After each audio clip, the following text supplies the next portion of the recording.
The Mendocino County Fire Safe Council, in cooperation with the University of California Cooperative Extension, present this home hardening video series with Steve Quarles and Yana Yalakovic.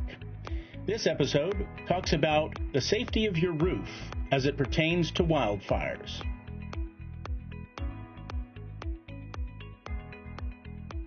Today we're going to be talking about your roof. So there are many kinds of roofs out there. They vary in terms of shape and the like. And there's a lot of people telling you what to do with your roof. You may hear people tell you that you need to make sure you have a Class A fire-rated roof covering. So this Class A fire-rated roof covering, there's many fire-rated roof coverings that have this Class A rating. Having a Class A fire rating these days is a pretty easy thing to do, and most roof coverings have that. When you look at this slide here, you'll notice that there's a red circle on the roof. The fire rating of your roof covering, that's what that red circle tells you about. These yellow squares are the vulnerabilities of your roof that just are not answered or addressed by the fire rating itself. And you have a number of things that can make your roof vulnerable that you just need to understand and take care of, because a fire rating won't help you. And you'll notice these yellow square things are where the roof meets other parts of your house. So where roof meets siding that you see in the dormer here, or where the roof meets your vent, or where the roof meets your skylight, or where your roof meets your gutter. These are places where your roof can be vulnerable to wildfire, often because of debris that can accumulate in those areas, but often just because of the fact that embers can accumulate in those areas. I often talk about the roof as being one large catcher's mitt. Your roof is your largest horizontal surface. So really focusing on the roof is key. It can be a little expensive if you're, like me, needed to replace a roof, but once you get that piece taken care of, then the rest of it's kind of cakewalk. Here we have a roof, the big yellow circle around this roof. This is an asphalt composition shingle roof, so nominally it's a Class A roof covering. The thing about fire ratings for roof coverings is that for the most part, you don't need to, the manufacturer doesn't need to test the roof covering as it ages. It's the performance of the roof covering when it's brand new. You can tell that this roof is kind of aging.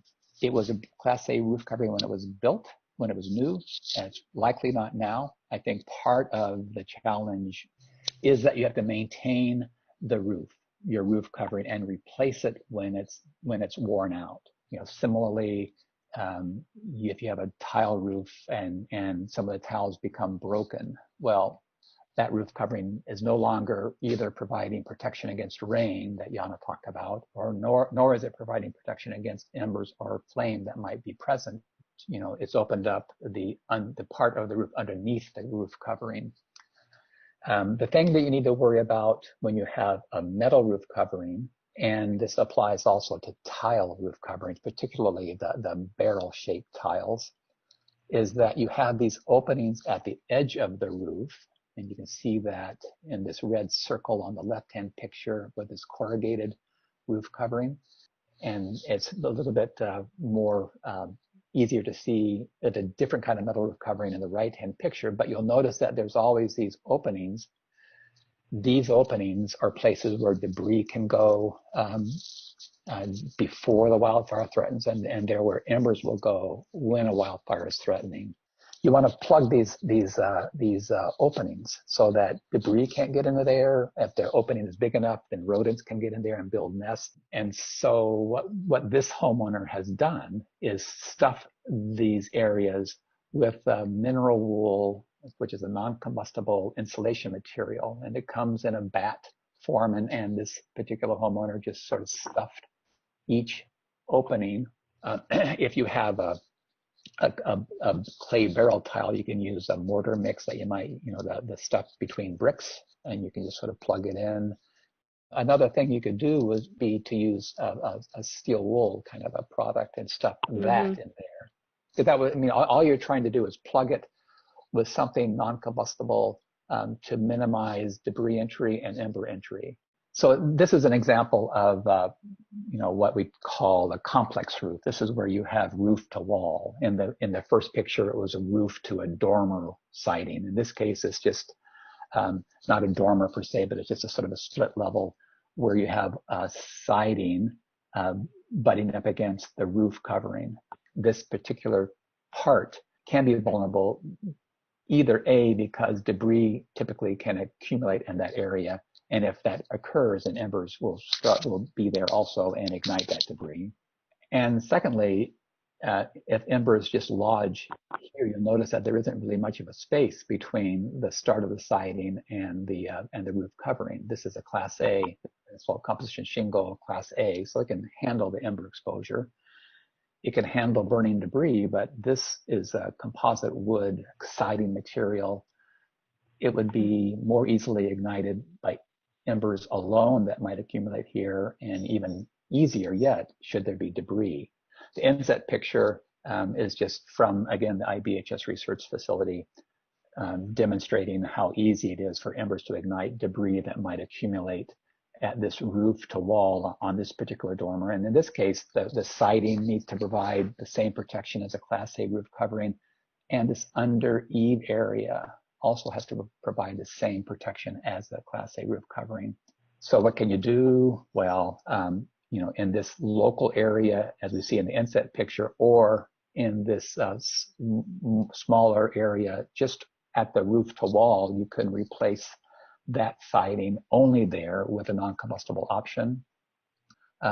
You can add some metal flashing that would be attached to the siding, and also, but you have to sort of remove roofing locally also to make sure that that metal flashing goes underneath it. Keeping debris off the roof, this is either a roof that doesn't accumulate debris so much, or the homeowner is quite good about cleaning debris off the roof, and either one of those options work. And this roof complexity piece is, I think, a really critical issue for people to be thinking about. If you are in the place where you're designing a new home or going to build a new home, the simpler the roof design, the far easier it is to maintain the integrity of that Class A roofing and have it function for you from a fire resilience perspective. Here we just have a standing seam metal roof, but it just shows another kind of place where you have a roof to the wall in this yellow circle. This is a small area, easier to replace with a non-combustible option. Definitely, there are fiber cement panelized products available. This is a steel roof, so Class A by itself, it is just this complex roof issue that makes this roof vulnerable. Another example, again, asphalt comp roof. This is a little bit harder to maintain because you have this overhanging roof over this lower roof section. It's possible that you could enclose this with, again, metal screening to minimize debris getting into there and to minimize embers from going there during when the home is threatened by a fire. Just another example of this particular vulnerability of a roof to wall. This one's a little more complicated just because of the way that it was designed in the beginning. So here we have a metal roof, looks like a plastic gutter guard. You'll notice first that having a gutter guard doesn't really mean that you have a maintenance-free roof, because you'll notice that debris can accumulate on top of the gutter guard.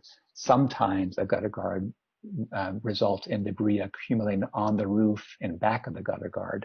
So you'll still need to be ready to remove debris from the roof or top of the gutter guard now and then. And I think the issue with a plastic gutter guard that we have here is that if you have a lot of debris accumulating on top of it, then embers will ignite that debris and potentially involve the plastic gutter guard.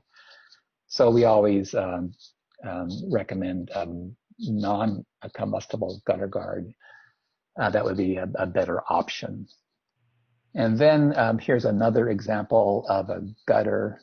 This one doesn't have a gutter guard, it doesn't look like. It has a really good design feature in terms of this drip edge, this metal drip edge at the roof edge. This is a good design feature if it's installed properly. And this one isn't installed in a way that can help protect the roof from ignited debris in a gutter. And the reason for that is that the gutter, the edge flashing, so this metal edge, it's an angle flashing, so part of it is stuck underneath the roof covering and the other part hangs vertically down. It should tuck behind the gutter, because in this case, the metal flashing is really protecting the wood fascia board at the edge of the roof. And it can't do that if this drip edge is outboard of the gutter. Here we have a couple of things going on in this roof. Again, the orange square, it's this roof to siding. This is a wood siding. So this is a lower slope roof, so adding flashing to the wall would be easier.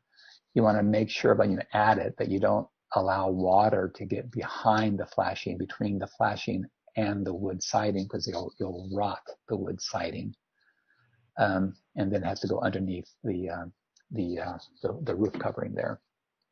And then we have this gutter with the similar kind of drip edge that doesn't go behind the gutter, and you have this opening at where the roof changes slope and at the end of the valley, wide open to debris, to embers. So you want to make sure you cover that up.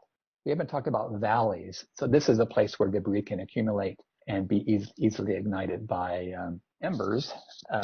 If you're replacing your roof, then you would put an additional material underneath the roof covering just to provide added protection to this area. Should debris in this valley ignite, it'll damage the roof covering, but the roof covering shouldn't fail. And this red square is this is a place where for this particular exposure, you don't have a gutter there.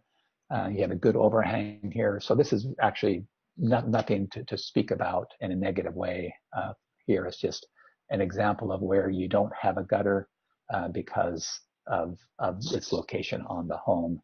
Solar panels. So these are becoming quite common. The thing about solar panels is that there's a large plastic component to them. The underside of solar panels are plastic. And so you'll just want to make sure that you take a look and clear out debris that might accumulate underneath the roof covering, because should that debris ignite, then it's easier to ignite the solar panels themselves because of the plastic component, and that will become a very big exposure to your roof covering. Whereas a roof covering might be able to handle a given exposure. Given this large exposure, you might actually burn through the roof covering into the house itself, into the occupied portion of the house or the attic. On flat roofs or low slope roofs, often you're going to have a tilted solar panel array. It's much easier for debris to accumulate, much easier for you to clean it up. You know, in many respects, the things that we're talking about are kind of new ideas. So when you're talking to your contractor or the installer for a new roof, they're not going to be familiar with some of the things that we're talking about here. So you're going to need to do some education with that contractor and say, you know, here's what I'm trying to achieve. And then I think together you'll be able to help implement that vision, because a lot of this work is new, and you know, they're there to install the product to the best of their ability, but may not be thinking about all the exposure issues and all the concerns that you might have. The thing mostly is to be vigilant about debris accumulation. Your roof is vulnerable most vulnerable because of places where the roof meets other components, a wall, a gutter, a vent, and it's more than just the fire rating and the roof covering that we want you to be thinking about when you're doing things to reduce the vulnerability of your home, and in this case, roof to wildland fire.